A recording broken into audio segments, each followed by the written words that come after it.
Hey, welcome back you guys. Got another video for y'all today. We're going to be talking about the state of Halo in 2026. I had a lot of fun working on the last video, the state of gaming in 2026, and I figured I kind of would just make it a series going through the state of blank, random different game franchises and where they stand today. I was hoping to get this video out to you guys a little bit sooner, but I do work a full-time job. I am married, and we had some inclement weather that lasted quite a while in my area, so things kind of got pushed back, you could say. That being said, though, I had a lot of fun working on the last video. It ended up being my most viewed video, and I gained some new subscribers, so I appreciate all you guys for the support and love on that last video. I'm looking forward to getting further into this series and continuing to make more and more videos for you guys. Without further ado, let's get into it.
I am not leaving you here.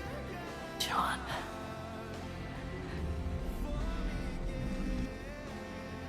It was my job to take care of you. Alright, nothing wrong with starting out a little sentimental today, talking about Halo. If you guys like that song, go check out the links in the description. That was Spin That Record by the Wonderlands. They are a super awesome group of kind and talented individuals coming out of Cincinnati, Ohio. They make some great music, and I've had the pleasure of keeping up with them and their work the last few years. Very grateful for them allowing me to use their song today. Go check them out. So the format of these videos is going to be in 4 parts. First part being my perspective. What am I bringing to the table when it comes to talking about this topic? Number 2, history. This is not a fully comprehensive history of the franchise, more like a semi-comprehensive overview of where we've been. Thirdly, the title of this video, the state of blank. Going to be the state of Halo in 2026, talking about where we are now. And then lastly, we're going to talk about the future of Halo, what I think is next for the franchise, and what I would like to see. So for my perspective, I am someone who's grown up playing Halo. I have been playing Halo for more years of my life than I have not at this age. The first time I ever played Halo, it was Halo 3. I was having a sleepover at my cousin's house. We made a huge pallet in the floor. We woke up super early in the morning. It was super cold. We just fired up Halo 3 campaign on split screen, and it was that final mission where it's all snowy before you get on the Warthog and make your great escape. The absolute cinema peak childhood memory. That's a core memory for me right there. That's a core memory, and I think You know, when dementia finally gets me, that'll be one of the last memories that I hold on to for sure. I definitely have a soft spot for Halo. It's probably my favorite video game franchise of all times. It's very near and dear to me.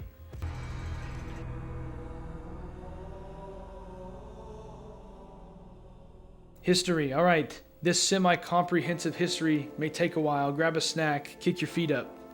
The first Halo game is Halo Combat Evolved. It was released on November 15th of 2001 alongside the original Xbox. It was one of the launch titles for the console, and it was basically the reason to buy an Xbox.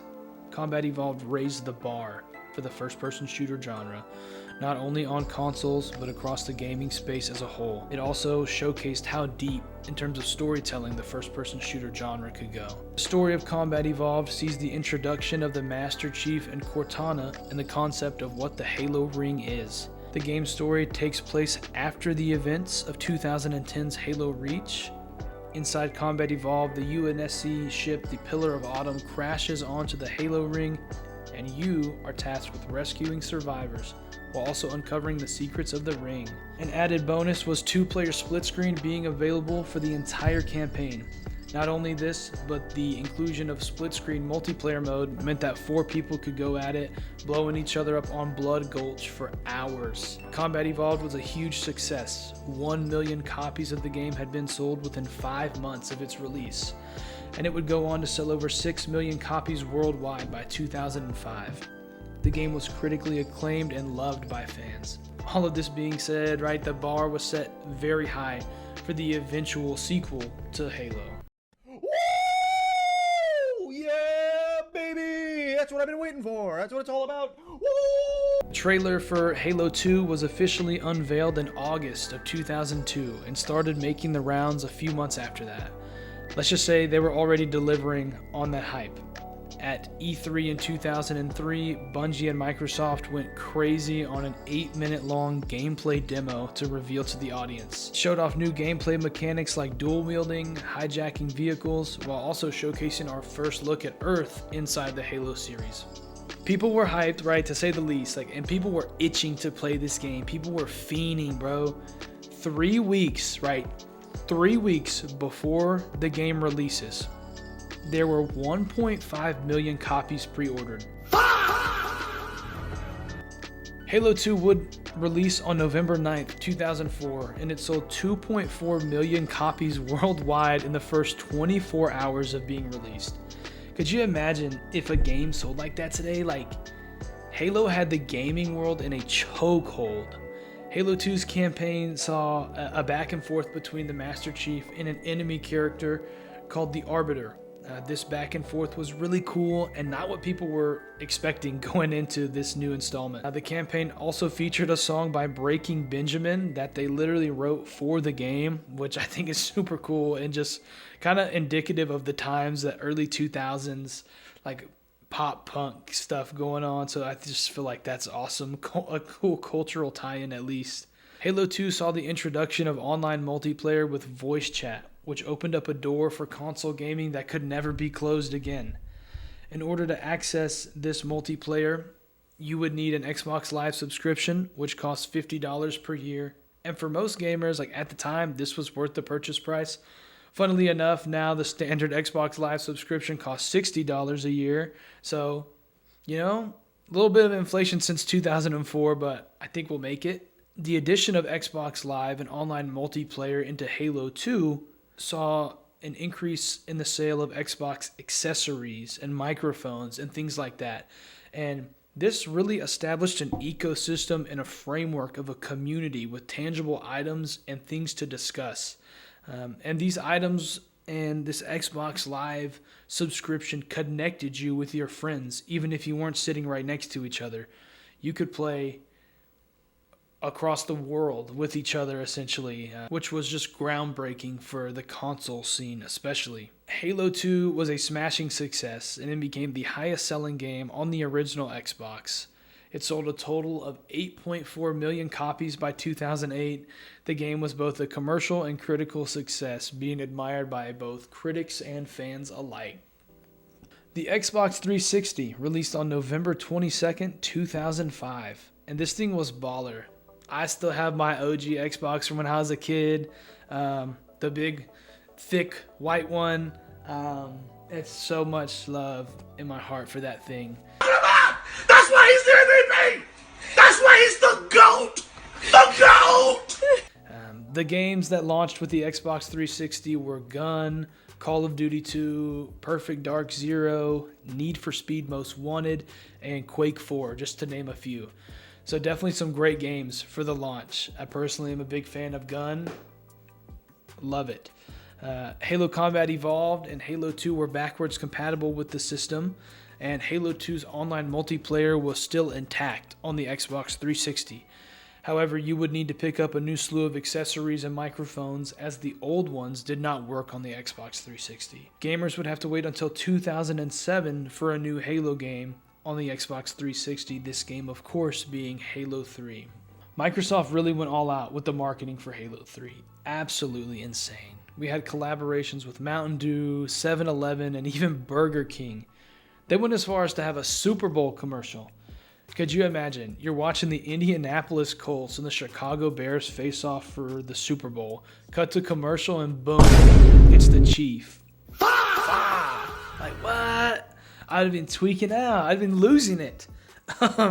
So they did a special edition Xbox 360 for Halo 3, as well as the Master Chief's helmet was included in the Legendary Edition. Halo 3 released on September 25th, 2007. And there were midnight releases going on everywhere. This was more than just a video game release. This was a cultural moment.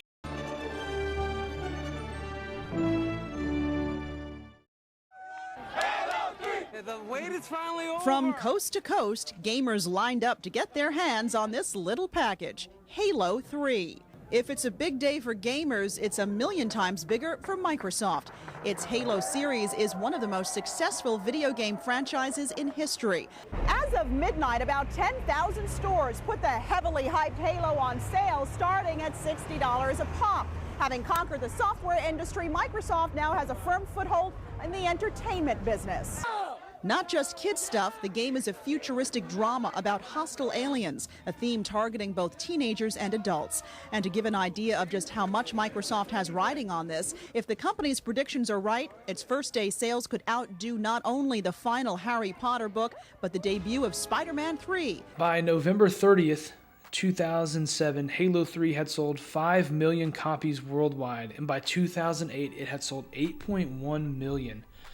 The Halo 3 campaign sees further Covenant invasion of the Earth along with the Flood, which is just disgusting and terrifying. This alongside the Master Chief and the Arbiter were working together to hunt down the Prophet of Truth. Halo 3 saw the return of online multiplayer and the addition of theater mode that allowed players to review their own footage and gameplay on the console. Not only theater mode, but Forge mode was added into Halo 3 as well, and that became a fan favorite mode moving forward.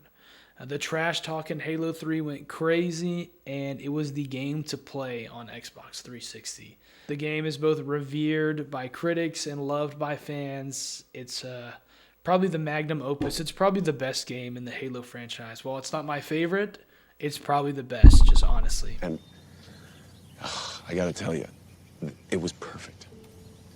Perfect. Everything, down to the last minute details. After Halo 3, things start to get a little more interesting, and we see the franchise start to shake up the formula a little bit and take some more risks. In February of 2009, we see the release of a game called Halo Wars. This, unlike all of the previous entries, is a real-time strategy game. Canonically, it takes place roughly 20 years before the events of the first Halo game. And I think it was a really interesting decision to take the Halo franchise and put it in a different genre. I think it went really well. The game received praise from fans and critics alike, and it also sold over 1 million copies by March of 2009. It's generally considered the best-selling real-time strategy game on consoles.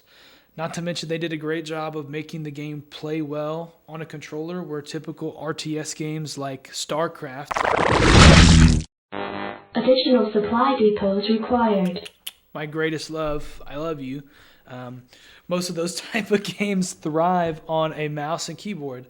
The game is super fun. All of the cutscenes for this game still look amazing to this day. and it is a well-loved entry in the Halo franchise. And I think at this point in time, people wanted anything they could get their hands on that was Halo related. It didn't really matter. So, you want to give us an RTS game? Sold. Another Halo game would release in 2009, though, 2 Halo games in the same year. This latter entry would be Halo 3 ODST, releasing on September 22nd, 2009. ODST runs on the Halo 3 engine, while its plot takes place in between the events of Halo 2 and 3. Instead of a Spartan, you play as an ODST who is searching for the rest of his team while lost at night in the city of New Mombasa.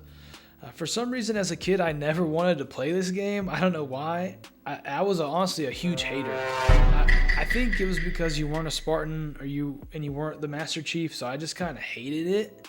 That was very ignorant of me. Having gone back and replayed this when I was older, I can confidently say that this game is an amazing masterpiece. This may be the most immersive Halo game to date. The atmosphere, the vibe is unmatched, and in keeping with Halo fashion, the music is just stellar. There's a saxophone throughout the soundtrack and thunder, and it's just really cool. I need this soundtrack on vinyl ASAP. Along with the story mode, ODST introduced Firefight. Firefight is an endless wave or round-based mode that takes place on different maps. Honestly, for those of you who haven't played Firefight, it's somewhat similar to a Call of Duty Zombies styled game modes, and it's a lot of fun. It's now a staple of the Halo franchise, but the game didn't just ship with the campaign and Firefight. It shipped as a 2-disc package, and the second disc contained Halo 3's multiplayer in its entirety. So if you didn't already own Halo 3, now you had access to its multiplayer if you bought ODST. ODST sold 2.5 million copies within 2 weeks of its release and would reach 3 million copies by November of that year. ODST is critically acclaimed and loved by fans. And I feel like within the past few years, as well as the recent ODST collaboration with Helldivers 2, more and more people have begun to sing the game's praises. Approximately 1 year later, on September 14th, 2010, Halo Reach released. Halo Reach was definitely more of a return to form for Halo compared to the last 2 entries. This is evidenced by its massive sales number. Halo Reach generated over $200 million in sales on its launch day and sold 3.3 million units within its first month of being out, which is absolutely insane. Not only this, but culturally, Halo was now getting merchandise in stores. There were shirts hitting shelves. The appeal of Halo was massive at this point. We literally had parody songs coming out about this game, y'all. There was this guy on YouTube named Brian Simon. He went by Bryci. He made all sorts of video game parody songs during this era. I really think, though, the crown jewel of all these songs was one called Killionaire, and it was inspired by Halo Reach. This parody song alone had over 2 million views. 2 million views in 2010, 2011. YouTube is in its infancy, and this guy's cranking out insane numbers with songs about Halo. I'm not going to be able to do this song justice, so I'm just going to roll clip right fast.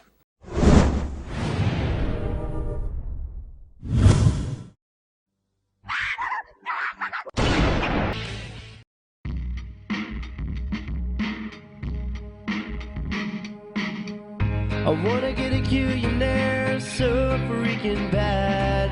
The one medal that I have never had. I wanna be on the homepage of Bungie.net. Inbox full of random friend requests. So yeah, that was Killionaire. Big shout out to Bryci for letting me use his song in this video. Kind of a cool full circle moment for me getting in touch with him and getting his permission to use this song. Just want to pay my respects to him and all the OG content creators who made awesome stuff on YouTube during that time, and you know, they walked so the platform could run nowadays. This game, though, is a prequel. Its story does not focus on the Master Chief, but rather focuses on the planet Reach. It takes place just before the events of Halo Combat Evolved, and this game's story is stellar. You become attached to the characters very quickly, its environments are beautiful, and its score is next level. Halo Reach sees the return of multiplayer, Forge, Firefight, and Theater mode, And I personally think Forge really hit its stride in Halo Reach. With custom games and making maps and bases to fight against your friends was endlessly fun, while some of Halo Reach's systems, like armor abilities, most notably Armor Lock, were kind of controversial. The majority of players really loved this game and how fun its multiplayer was. Game modes like Big Team Battle and Griffball were super fun, and I feel like the game focused more on social and casual type of game modes, and there was less of a focus on the super competitive side of Halo, which I know angered some of the original fans, but critics and most fans alike really loved this game. This right here is my favorite Halo game and probably my favorite video game of all time. This right here is my favorite thing ever in the history of forever. I think about this every day. I think about this all night long. I stay awake, not sleeping, because I'm thinking about this. This is the first Halo game I ever personally owned, and I got it for Christmas with my original white Xbox 360. The level of hype in my house that Christmas morning was insurmountable. I was glued to the screen for hours, and I feel bad for my mom because I just made her sit there and watch me play. So sorry, Mom. I would go on to play Halo Reach religiously, though, that following summer while my mom was at work. It was a horrible cycle. I would stay up playing the game super late with the boys. We're talking going to bed around 3, maybe 4 in the morning every single night. Sleep until about noon. Wake up, eat lunch, completely skip the breakfast. Do it all again. I mean, I was shoveling Mountain Dew, Doritos, Tyson chicken nuggets, pizza rolls, everything. Non-stop, man. Did I love it? Yes. Did I gain a ton of weight that summer? Yes. Put on some pounds, but it was worth it. Countless memories, man, I'll never forget. And for my bachelor party back in 2024, my groomsmen and I had a 10-person Halo Reach LAN party, which was extremely fun. We hooked up 3 Xboxes and strung Ethernet cords all around my house, and it was great. I just put all these boys on blast, so I apologize for that video, but it was a great time, and even after all this time, I still got it on Reach. I know Swordbase hates to see me coming, bro. On November 15th of 2011, Halo Combat Evolved Anniversary was released. This was a remaster of the original Halo Combat Evolved to celebrate its 10-year anniversary. It brings in online multiplayer, which the original was lacking, as well as an online co-op campaign. While this game is definitely a remaster, it primarily utilizes Halo Reach assets, and it kind of just looks like if you took the original Halo Combat Evolved and threw it into the Halo Reach engine. The multiplayer is also running in the Halo Reach engine, which means there are armor abilities inside of this multiplayer experience. I think the biggest kicker with this game, honestly, was the way the online multiplayer was handled. The CE Anniversary multiplayer was home to 7 maps that were reworked from the original game, and that was it. However, these 7 maps were also available in Halo Reach as DLC, and one of these maps was for Firefight, so it wasn't like really what people wanted, and you could just buy these multiplayer maps in Halo Reach, so it was kind of a weird deal. I think this game was generally well received, and it was released for the 10-year anniversary of Combat Evolved, which is cool. But I think it made some decisions, especially regarding the multiplayer and the one map for Firefight, that left some fans feeling a little bit soured. Over its lifetime, though, it sold 2.43 million copies worldwide, and it is well regarded by critics. In 2010, the company that had been developing Halo, Bungie, split from Microsoft. Essentially, the deal after Halo 3 between Microsoft and Bungie was Bungie would create 2 more Halo games for them, these being ODST and Reach, and in return, Bungie could split from the company and have the ability to create their own games moving forward. But Microsoft would retain ownership over the Halo IP and franchise. This meant the next new and original Halo game would be developed by another team. This team was 343 Industries. Halo 4 released on November 6th, 2012, and I think everyone was kind of waiting on bated breath for Halo 4. I think everyone was really excited to return to the Master Chief's story and see what was next for him, while also being anxious about this new studio and how they would handle Halo. This change in development also meant a drastic change in art and animation style from the previous entries. The story of Halo 4 was honestly really ambitious. It picks up 4 years after the events of Halo 3 and sees Master Chief and Cortana still in the remnants of the ship known as the Forward Unto Dawn. It goes on to explore the Forerunner enemies known as Prometheans, as well as a new main antagonist called the Didact. While this is going on, the Covenant does make a few appearances, and the story explores Cortana and her struggle as she's surpassing like her functional lifespan. She goes into like this state of rampancy and degradation. She starts to kind of go crazy a little bit. And not only this, but she kind of also went through a bit of a redesign in this game. I'm not going to lie. Doing the things that I never would know. Treat me like what's don't get me dirty. Love on me. Sure. Respect, man. You look good too in it. Nah, you look good though. What are you talking about, man? You look good though. I'm your owner. My fault. Yeah, I'm sorry y'all had to hear that. Halo 4 launched with campaign, multiplayer, Forge, and a new mode called Spartan Ops. Spartan Ops was a co-op campaign-styled mission system which canonically took place 6 months after the story of Halo 4 wrapped up. Every week for 10 weeks after Halo 4's release, there would be 5 new Spartan Ops missions to play, which totaled at 50 missions by its conclusion. Spartan Ops was fun, but nothing revolutionary. It's like barely connected to Halo 5 and the greater story. It does have like a bit of an impact if you're very invested in the lore, but for most purposes, Spartan Ops was a cool idea with a less than stellar execution. And one of the most controversial changes implemented in this game was the addition of functional sprint. Halo Reach kind of toyed with this idea by having sprint as an armor ability. However, sprint had never been a constant.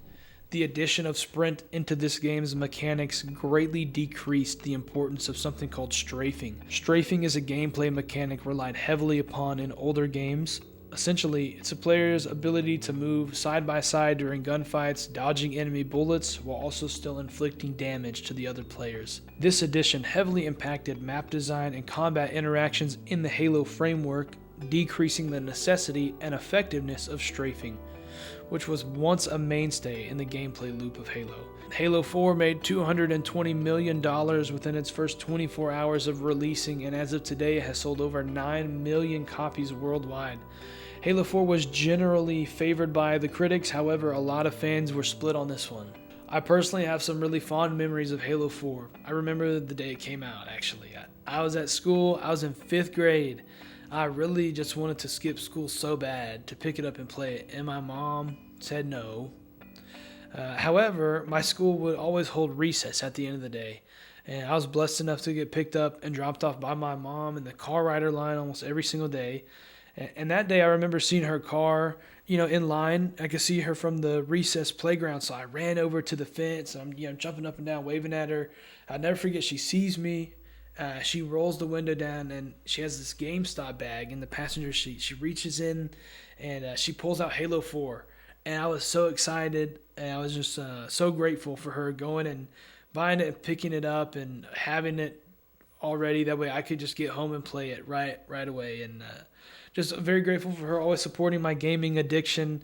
And even now, she watches all these videos, so thanks, Mom.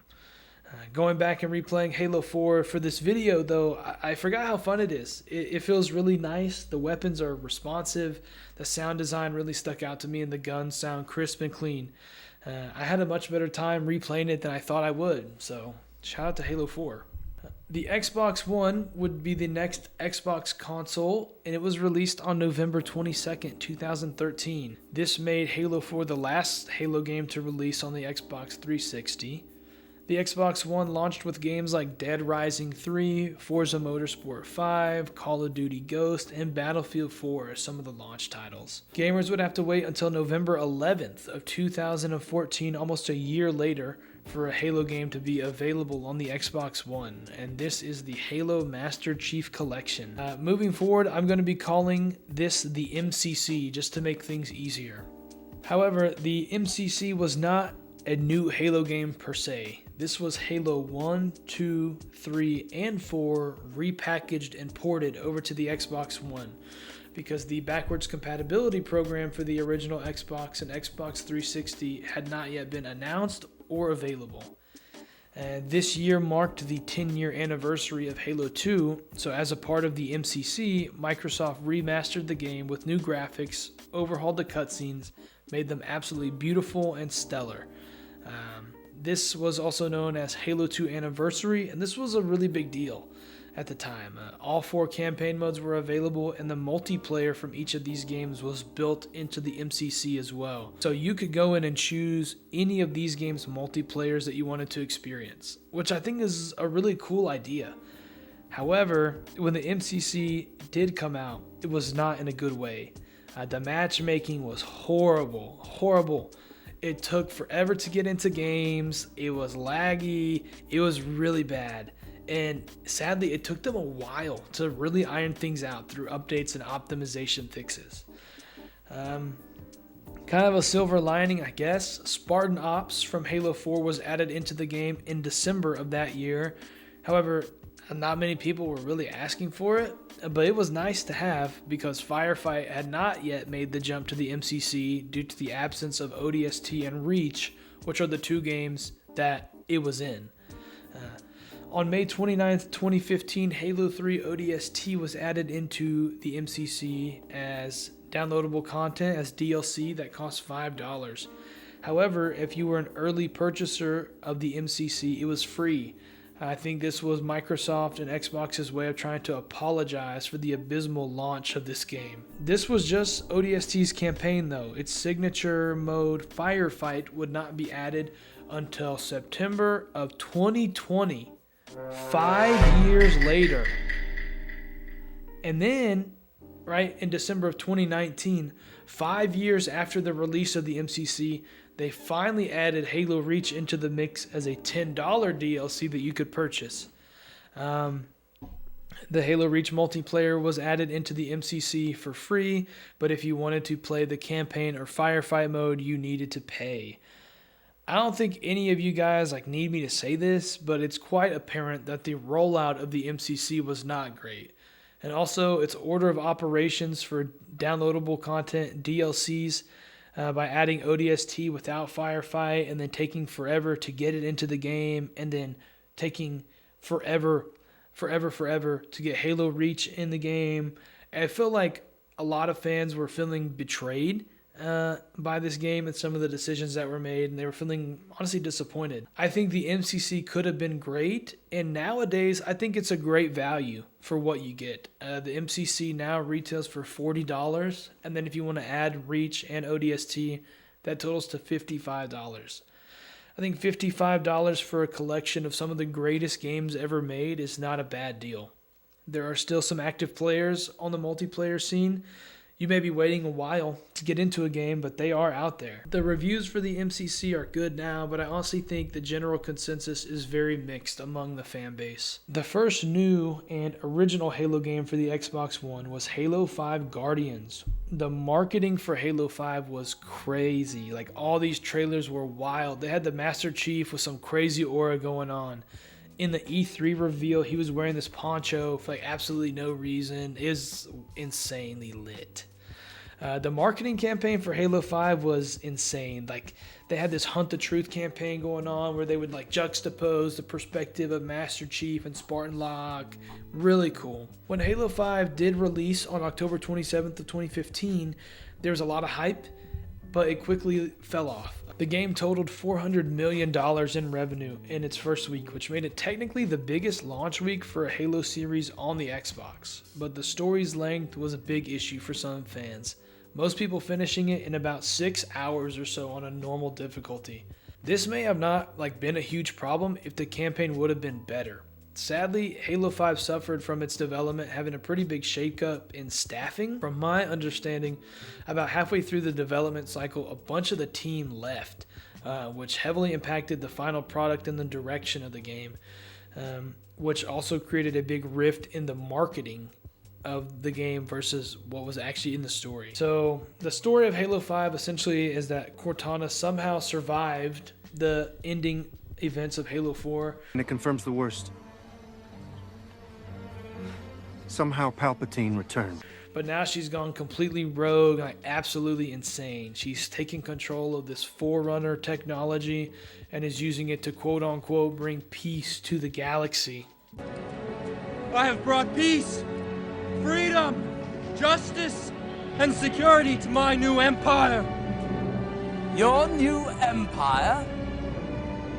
The Master Chief and his friends on Blue Team go rogue to find Cortana against the UNSC's orders, and then the UNSC sends Fire Team Osiris with Spartan Locke to track down the Master Chief. Chief and Locke are playing this game kind of cat and mouse for most of the game, and then they finally meet up and they fight. I have a job to do. Cortana's our concern now, sir. Like hell she is.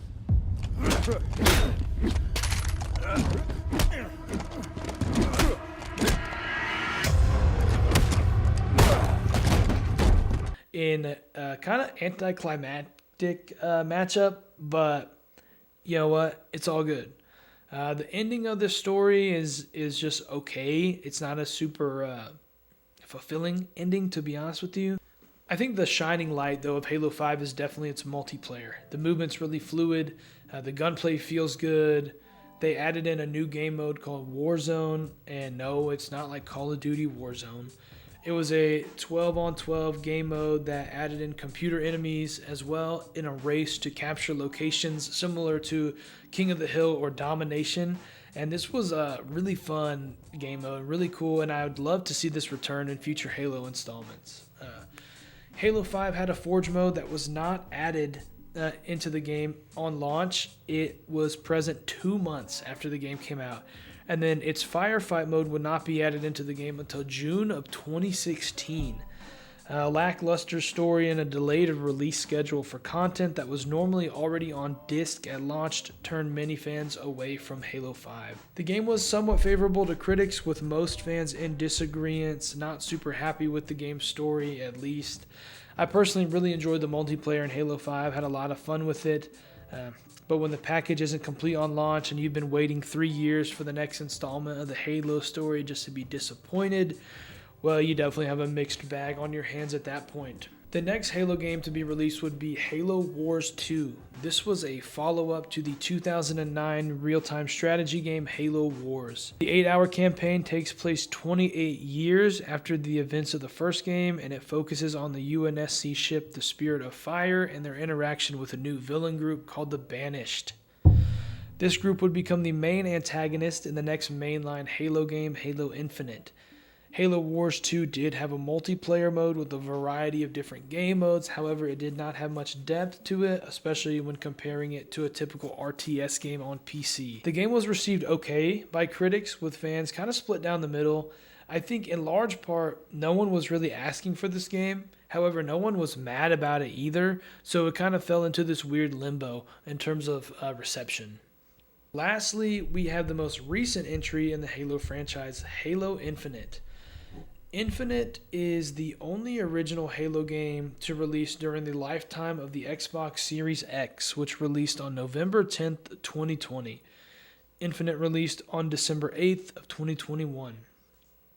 This timeline creates a 6-year gap between the release of the last mainline Halo game, Halo 5, to Halo Infinite. Halo Infinite's marketing was really interesting, and I honestly felt like they under-marketed this game. And maybe that was just me. I'm not gonna lie, there's a lot to unpack here with Halo Infinite. They made a lot of changes, which we're gonna get into, and I think they really play into the state of Halo today. The story of Halo Infinite takes place on a Halo ring, known as Zeta Halo, which is the last surviving of the 12 original Halo ring installations. On the ring, you face off against the Banished, the enemy faction from Halo Wars 2, and the Chief obtains a new AI companion known as the Weapon in place of Cortana. I think the problem with Halo Infinite is kind of like a soft reboot. It still takes place after the events of Halo 5.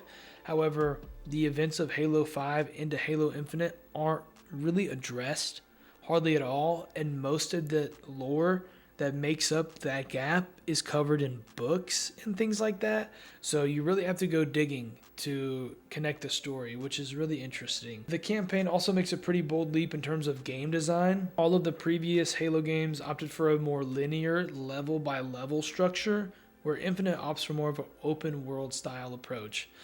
I honestly really liked the open world aspect of Infinite, and it reminded me of the Far Cry games in some ways. Getting to traverse the beautiful environments of the Halo ring across the 10 to 12 hour campaign was super fun. However, I can't help but feel like we have already kind of done this with Halo Combat Evolved, which takes place almost entirely on the Halo ring. My other issue is it feels like the open world of Halo Infinite's ring is a little half-baked, maybe not fully realized or completed when the game released.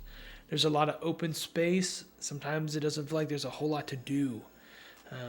But nonetheless, it is still a lot of fun. Another big change, and this was for the first time ever, Halo's multiplayer mode was released for free.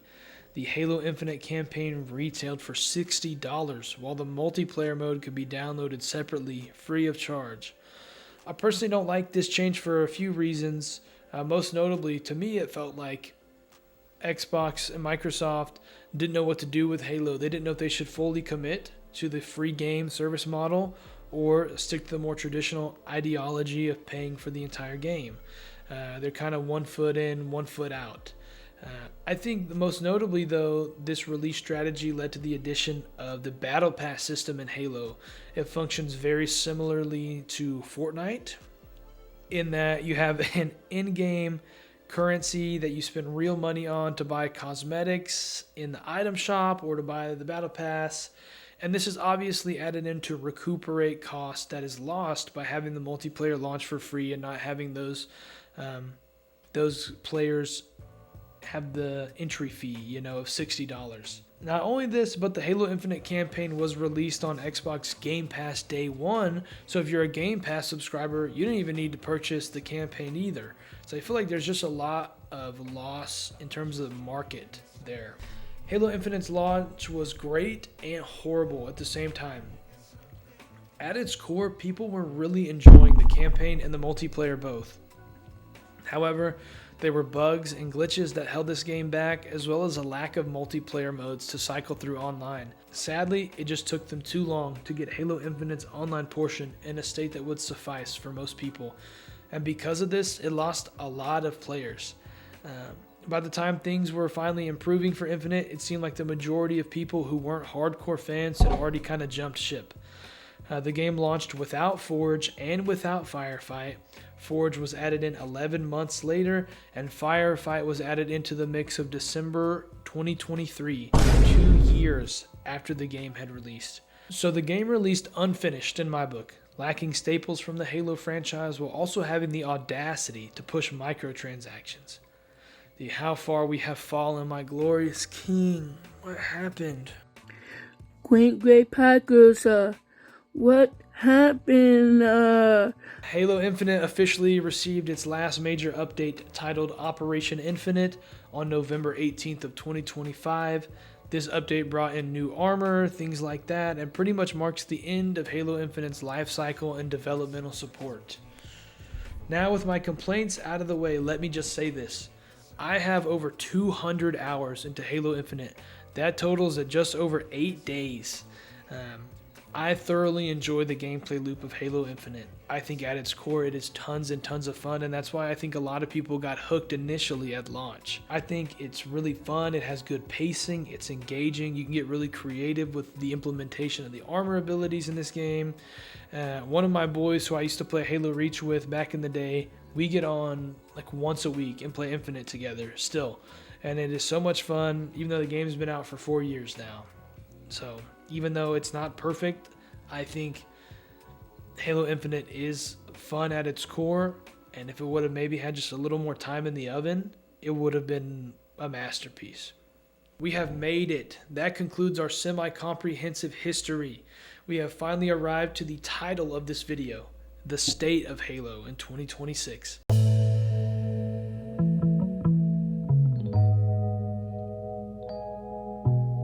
I think looking back is really helpful because we can see where we have been with Halo. We have seen how great it can be. That being said, I think right now Halo's in a pretty bad spot. From my understanding, player counts aren't great for either Halo MCC or Infinite. I'll post the Steam chart numbers here. These obviously aren't entirely reflective because I personally believe the majority of Halo players are on Xbox, not PC. However, I think that generally they can be somewhat indicative of themes across the gaming space. Right now, we have little to no information about the next new and original Halo game, which will be Halo 7. While we have the release of Halo Campaign Evolved, which is a remake of the first Halo game from 2001, it will not feature a multiplayer mode, it will not feature a forge mode, it will not feature firefight either. It will be a single player only experience that is expected to retail for $60 or $70. This game will launch day one on Xbox Game Pass, being available to those consumers without requiring the $60 purchase price. And for the first time ever, Halo will release on PlayStation.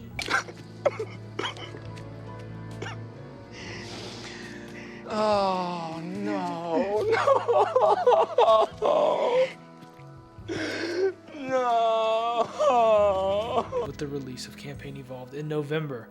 So looking at this and zooming out, right, I think there's a lot of learning lessons throughout the history of Halo, especially these last few entries. It seems to me like Microsoft and Xbox took these learning moments and absolutely threw them out the window. We're going to bring the game to PlayStation to have more people purchase it, one-time purchase price, right? Well, also, we're still going to bring it to Xbox Game Pass, allowing those consumers to not purchase it and have access to it. We saw how people were unhappy with the delayed launch of Firefight and Forge mode into Halo Infinite, so we just decided we're not even going to include it in this game. Alright, we're not going to do it. Don't worry about it. Don't worry about it, sweetheart. Don't worry about it, sweetheart. Like, bro, what? Like, what are we doing? Okay, we saw people were unhappy with the multiplayer experience in Halo Combat Evolved Anniversary Edition from 2011. So we just decided we're not even going to put that in this game. So y'all keep playing Infinite or something, because we're not doing that. Like, honestly, the decision making is insane here. It's wild. Not only this, but right, we're remaking the first Halo game, which we've already had a remaster for. This isn't the worst thing, I guess, but we're going back to a setting that is primarily played on a Halo ring. So the first game, the remaster of the first game, and Halo Infinite all take place on Halo rings. At this point, I think like they're milking the cow dry. I don't know when we get to a point where the setting of a Halo ring gets like overused or recycled too much, but I feel like we're getting there. They're nostalgia baiting the Halo ring as some sort of cash cow, and I don't love that. What else? Let's see. I think we also have had 2 seasons of the Halo live action TV show on Paramount Plus, where the writers of the show blatantly said they didn't look at the video games before making the series so that the games wouldn't limit them. That's like saying, all right, hey, we're going to make some new Harry Potter movies. We're going to make the new Harry Potter show on HBO Max, right? But we're not going to read the books. Even though those are great stories that everyone loves, we're not going to look at that because that's going to limit us. Really just wild. The mishandling of the Halo property in the last few years is bewildering to me. And so I've heard people who aren't fans of the Halo games, they haven't played through the games, they're not super invested, that they've watched the series and they've really enjoyed it. And I'm super happy for them. For longtime fans, though, fans of the games and fans of the books, apparently the show was a very hard watch. I personally have no desire wasting my free time being disappointed by a show that disrespects its source material, so I will not be watching that anytime soon. Halo 7 allegedly in the works. I have very little to say on that. There's very little information on it. 343 Industries, who's been working on the Halo games, has rebranded themselves into Halo Studios as a way to try and wash their bad reputation away, and I hope that works for them. I know that Halo 7 will be making the jump from Halo Infinite's Slipspace development engine to Unreal Engine 5, so I think that could be good. I think the Slipspace engine was not super well optimized, and I think the developers at times struggled to make Halo thrive in the Slipspace engine. So I hope that Unreal Engine 5 can produce some better results for them. I think Unreal Engine 5 could help reduce the amount of initial bugs and glitches in Halo 7 at launch. So I think that'll be good for them. Last thing, the future of Halo. You know, I think that Campaign Evolved will not perform well. I'm not gonna lie. I don't think it's gonna do well. I think the main thing going against Campaign Evolved's release in November is it releasing against Grand Theft Auto 6, which is scheduled to release on November 19th of this year. Like I said in my last video, I think GTA 6 will literally take over the gaming scene like crazy. There's really no point to try and go head to head with it, and I think that we'll also see a similar thing that happened to Gears of War Reloaded last year. Was Gears of War's first time making the jump to PlayStation. What happened? The majority of players that bought the game and still played it were on Xbox. It was kind of hard to find detailed statistics, but I saw even up to 80% of the player base on Gears of War Reloaded was on Xbox. Like, let's be so for real. This is just, I don't think the jumping to PlayStation 5 is having the impact that Microsoft wants it to. I don't think it's going to have that big impact that they think it will. What I would like to see out of Halo is a new original game that continues the mainline story. Moving forward, like, I would really like to see a game come out fully cooked, fully ready to ship, with all of the classic game modes that we've come to know and love. I think that's what the franchise really needs. I also think it'd be really cool to get some sort of like side game similar to Halo 3 ODST, where you have a new story being explored. There's so much they could pull for things like this. We could get a prequel about Sergeant Johnson or the Arbiter. We could even go into things that happened after Halo Reach with Jun, the only surviving member of Noble Team.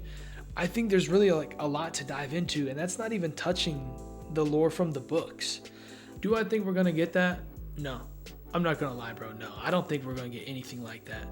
I can hope for that. I'm gonna hope for that, right? I'm not gonna hold my breath on it, but maybe. We'll see what happens. That pretty much concludes this video, though. Thank you guys for watching. I know this was a long one. Please like, comment, and subscribe if you enjoyed this video. These videos do take me a long time to make, especially these longer form ones like this. I'm having a great time doing it though, so if you want to support the vision, then please interact. Please go check out the Wonderlands. Their links are in the description. They are awesome. Big shout out to them again. In closing this video, I think the future of Halo isn't super bright. However, I'm hopeful.